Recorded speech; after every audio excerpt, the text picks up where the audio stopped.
everyone, our Bible verse for today is Romans 6, 3-4, and it says, "Do you not know that all of us who have been baptized into Christ Jesus, we baptized into his death? Therefore, we have been buried with him by baptism into death, so that just as Christ was raised from death by the glory of the Father, so we too might walk into newness of life." So, ang topic natin for today is baptism. Ano nga ba ang baptism? Ang baptism po is ito yung Christian reliance or sacrament when water baptism in a Christian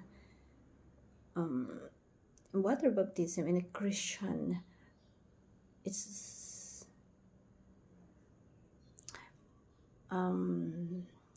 merong tatlong mode of way ng pagbabaptism. Ito yung sprinkle, ito yung immerse in the water, or poured with the water. So, ito yung tatlong klase ng baptism dito sa Pilipinas. Pero karamihan talaga ang ginagawa dito yung applicable is yung nilulubog sa tubig. So, baptism is the outward signs of inward faith.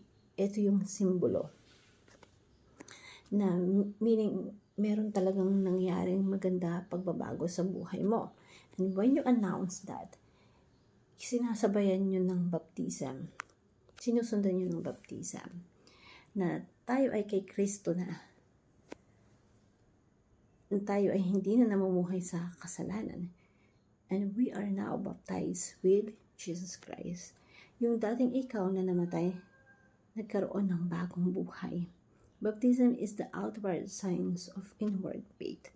The moment that you commit yourself to Jesus, tinanggap natin ang ating Panginoon, tinanggap na din natin ang Santong Espiritu na ang pagbabago ng ating buhay.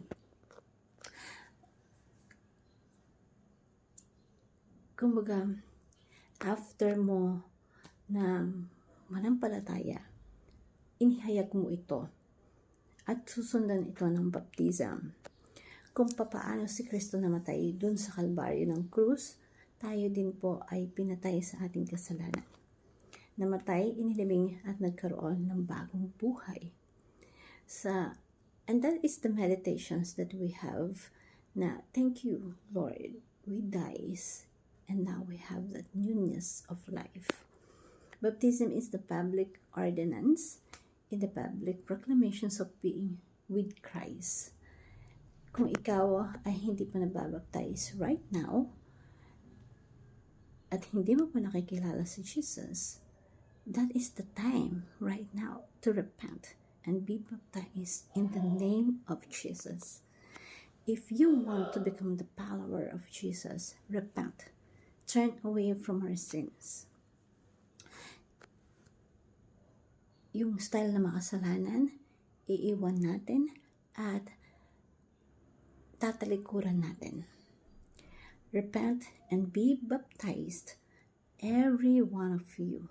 Nakalagay yun sa Bible. The moment that kilala natin ang ating Panginoon Jesus, doon tayo nagkakaroon ng bagong buhay.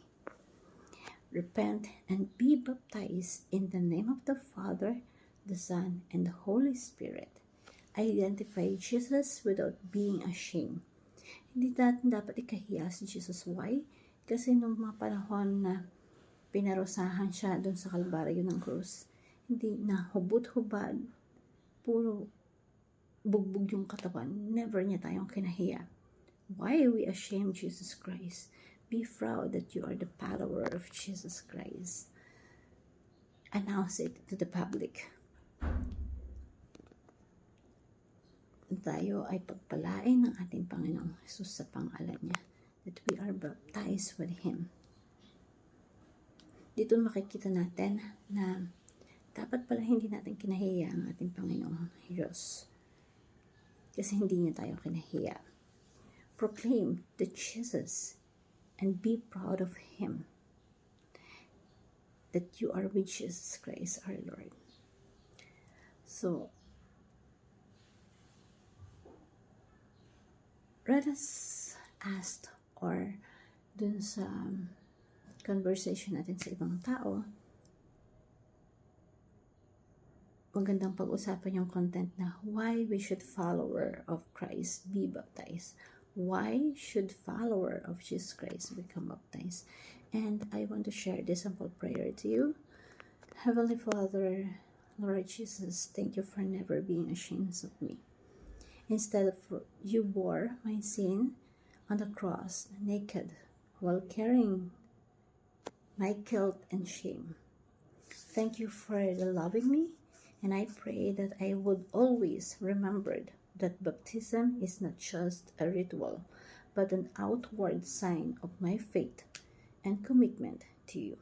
Help me identify with your death and resurrection in a way that transforms my life.